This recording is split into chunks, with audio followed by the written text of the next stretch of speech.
Hello, everybody. It's Everybody Weaves here. I am back with a new reaction. We are reacting to Jacob Cast. We haven't done that in a while. uh, it's rare when, like, I have the chance to actually just react to a regular non-cipher thing.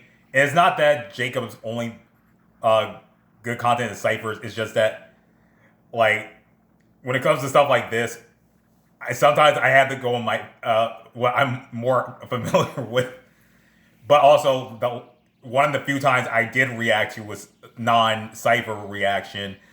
Warner Brothers copyright claimed my video. If you know which one I'm talking about, you know which one I'm talking about, because I've mentioned it before. But we're here to react to something from my favorite superhero, and that is we're reacting to the Amazing Spider-Man song "Goat" by Jacob Cast featuring Amy C. It's a Marvel song, and I have a feeling this is more likely going to go on Andrew Garfield's Spider-Man, since it's his Spider-Man right here, and it's rather fitting. It's rather fitting, and also Jacob said this song's going to be kind of personal, like really personal when he posted about this. So let's get into it. I chose my path, you chose the way of the hero. And they found you amusing for a while. William Dafoe. The people of this city. But the one thing they love more than a hero is to see a hero fail, fall, die trying. In spite of everything you've done for them, eventually they will hate you. Why not? The great thing about William Dafoe's Green Goblin, William Dafoe, aside from being a great actor himself, it's just that he really sold that line. Because it's kind of the truth. This isn't even just with superheroes. This goes with a lot of people. The thing is, though, you got to keep persevering in spite of it. And that's Spider-Man and Hulk.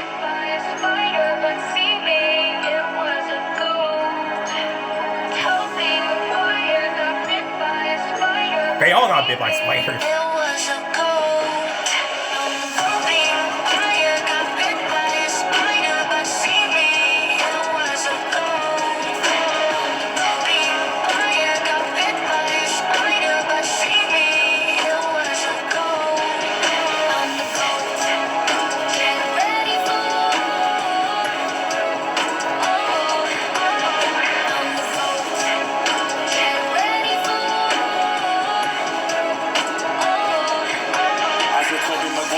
By a spider, well, I'm Andrew Garfield in this bitch. I ball like Chris Paul with my wrist. I ball like Rick Ross on my wrist. Like real shit, I lost life to this. Matter of fact, I ain't lost the love of my life to this. Pointless that I go and fight for this. It's a pointless if I lose life to this. So they think that cause you. Dang, he really had it. He's going for the hard hits right now. Because, yeah, he lost Gwen Stacy. It lays Andrew Garfield up in this. Like, the reason. We know Andrew Garfield's Spider-Man is underappreciated. And we do hope he comes back for at least one more. It's funny, whenever I think about the possibility of them doing a Spider-Man 3, they have the perfect chance to introduce Miles Morales into that universe. Because here's the thing.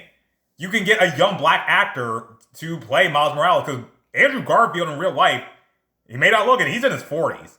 So if we use certain time passing from that Amazing Spider-Man 2 to where it went No Way Home, we could say maybe that Andrew Peter could be possibly in his late 20s. And having a younger actor than Andrew as Miles, that could work. And he said in No Way Home, I stopped pulling my punches. That's what he said that. We don't need saving, but I'm shaking my dreams like it's Wes Craven. Man, I'm deep underneath, I'm in bed shaking. Wes Craven's the director, by the way. That I love wanna trade places. I'm a hero for you, not a hero for me, and I'm still not the hero a hero should be. Man, I'm still not the hero y'all frame me to be, but I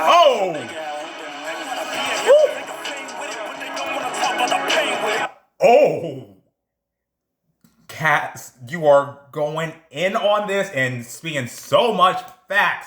Talk that talk. Because you want the fame that comes with being a hero, but you don't want the pain and suffering that they have to go with. This is why you, as someone who's a superhero fanatic, I don't get on certain flaws or issues they may have in their writing. While certain things do need to be changed for the sake of making the character more feasible to read and digestible to read. the editors of Marvel just need to stop bullying a certain somebody. You know, they know who they are.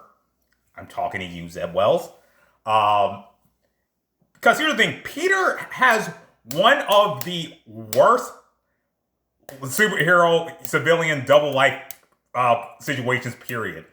And this is why John Hickman's Amazing Spider-Man run is doing better than the main Urso 616 run, because they actually give the fans what they want. Seeing Peter happy, he's happily married, he's a parent, while still also, he's actually being Spider-Man, but he had to learn it at his current age because of the whole stuff with the Maker. So, but Peter has to deal with people hating him for like the most ridiculous of reasons and stuff that was literally out of his control. And like, yeah, and he said no matter how much good you do for them, they'll always hate you. You're going to always have haters, especially when you're doing the right thing, especially when you're doing a good thing. The thing is, you have to ignore it, because if you don't, you're going to fall. And that's the thing. He said it. The one thing they love to see is a hero fall, because the haters want to be proven right.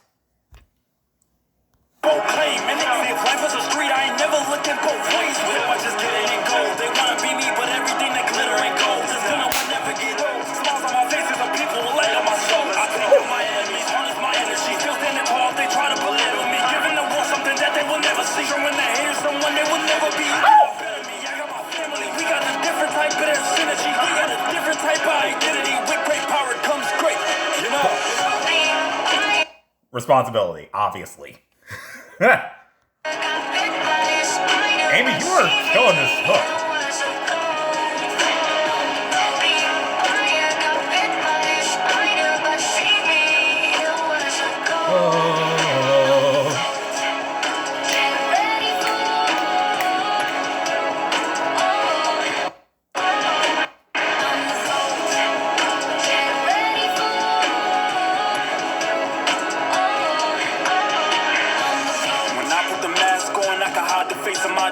I can forget about all of my own problems, so I swing around town on the weekends. On the street. I love how he mentioned the whole, when I put on a mask, so I hide away my demons, because a lot of people don't know, Peter's mask is, Stan Lee himself said this, Peter puts on the mask to hide his fear from his enemies.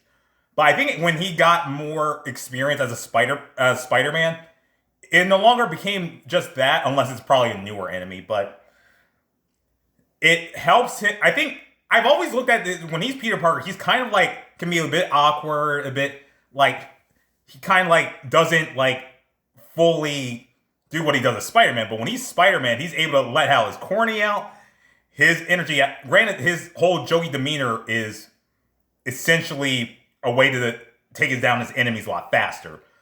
But when you piss Peter off, I'm not even just talking about the movies, I'm talking about in comics or in general.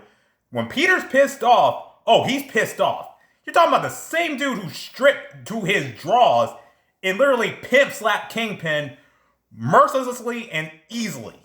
I'm not even joking. There's a comic book panel. Look it up if you need to.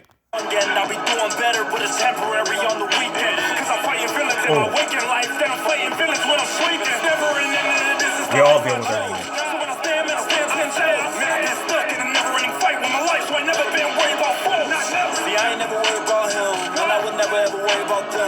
See, I'm worried about the pain in my chest, man, my heart been stressed like, what would this end? I look at the note that he gave me, he never will see how that saved me. He told me to never change, so I never change. I could cry like a baby. So I'm gonna save my folks and redeem my life in the name of my road. When I think it, you know I'ma say that joke, cause these sensitive hoes can't take my hope. I used to search for love, so I finally. Because a lot of his villains don't like what he says, and let's face it, when people say the truth about certain people and certain things, they're not gonna like it because they're sensitive. I used to think I would fall, but I finally doubted. I used to think a superhero was a man with a mask.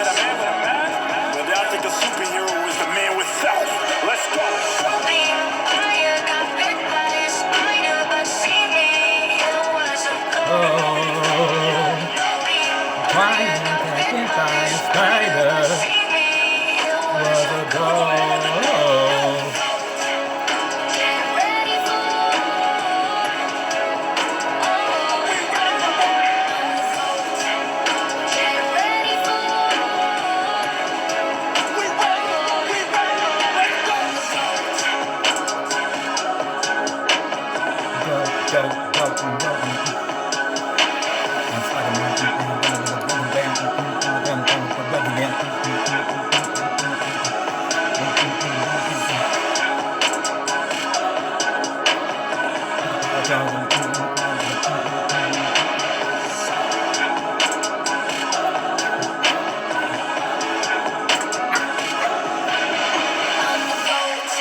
I was trying to freestyle that, but my brain is too not up yet.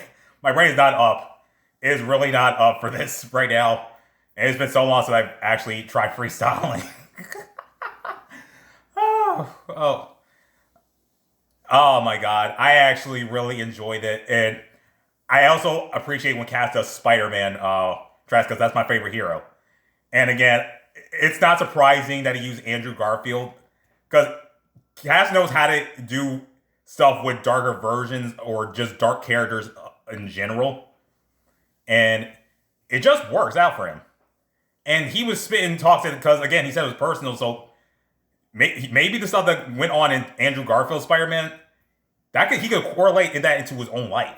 So, and also saying the things that like when would this end? When all the heart and and he's not masking his pain. Because he used to think a superhero was someone with a mask, but he thinks a superhero is one without it. I guess in that way, it's like laying bare. And having to deal with everything in spite of the fact you're in this state. But at the same time, you need strength. You need both. You need emotional and spiritual strength to go along with the whole hero thing. So, that needs to be kind of a thing. But I get the overall message. So, Cass, this was great. Amy, you slayed on the hook. And this was just a great reaction. A great thing to react. And thank you, Cass, for releasing this track. Alright, guys. If you like this reaction, please subscribe, share. I'll see you in the next one. Bye.